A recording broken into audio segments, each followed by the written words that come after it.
শুভ দুপুর বন্ধুরা, সবাই কেমন আছেন? আশা করি সবাই ভালো আছেন। এখন বাজে হচ্ছে 1টা। আমার সতীমা ঘুমাইছে, ও ঘুমালেই পরে আমি রান্নাঘরে আসছি সব কিছু গোছানোর জন্য। এক এক করে সব কিছু গুছায় রাখছি। আজকে হচ্ছে মেঘ হচ্ছে মুরগি খাবে।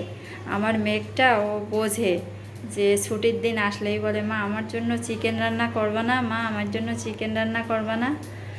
শুক্রবারে হচ্ছে অনেক রান্নাবাড়া ছিল, আমি গিয়ে চিকেনটা রান্না করি নাই, কিন্তু সেই দিন থেকেই বলতেছে, মা তুমি তো আমার চিকেন রান্না করে দিলে না আমার ছুটির দিন। তো ওর বাবা বলতেছে কি আচ্ছা রান্না করে দাও। আমি ভাবছিলাম যে এই সপ্তাহ থাক, আর রান্না করব না চিকেনটা। এখন হচ্ছে রান্নাটা শুরু করে দিব। যদি আবার উঠলে পারে ওকে নিয়েই রান্না করতে হবে না। এখন হচ্ছে আলুটা একটু ভেজে তুলে রাখবো। আমার মেয়ে হচ্ছে আলু খেতে খুব পছন্দ করে, এই জন্য একটু আলু বেশি দিই, আলুর তরকারি হয়ে যায় বেশি হবে। পেঁয়াজটাও একটু কষাই নিচ্ছি, পেঁয়াজ আর গরম মশলা।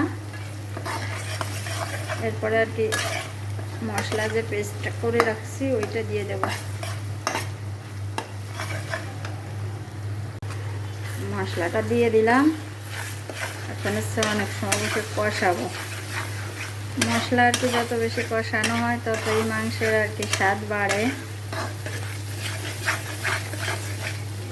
রান্না হচ্ছে হলো এক জায়গায় বসে স্থির হয়ে করা যায়, তো রান্নাটা ভালো হয়। আর আমি রান্না করতে আসলে হলো একাকার সব কিছু করতে হয়, সব দিক খেয়াল রাখতে হয়। এই যে শ্রুতিকে দেখে আসলাম মোড়ামুড়ি করতেছে,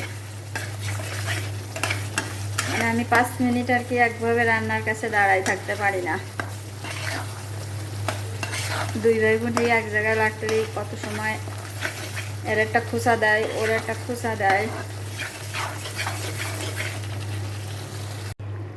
মশলাটা অনেক কষানো হয়ে গেছে, অনেক সময় কষাইছি। এখন হচ্ছে চিকেনটা দিয়ে দিচ্ছি।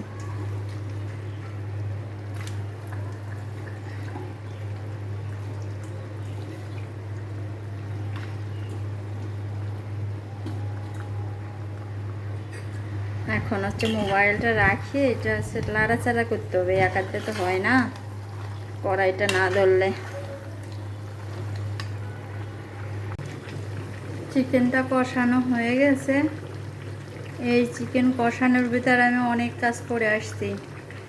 শ্রুতিকে স্নান করাইছি, মেঘকে স্নান করাইছি, শ্রুতিকে এখন খাওয়াচ্ছি আর রান্না করতেছি। ভাতও হয়ে আসছে, মেঘও অনেকবার আসছে, মা চিকেন খাবো চিকেন খাবো, তা আমি বলতেছি হয়ে গেছে প্রায়। এখন হচ্ছে একটু জল দিয়ে দেব।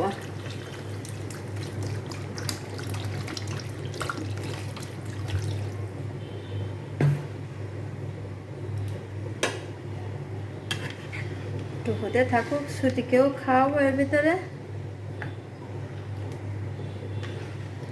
খাওয়া শেষ করে হতে পারবানি, চিকেনটা হতে হতে দুই ভাই বোনরে খাওয়াই দিতে হয়, না হলে খায় না ওরা।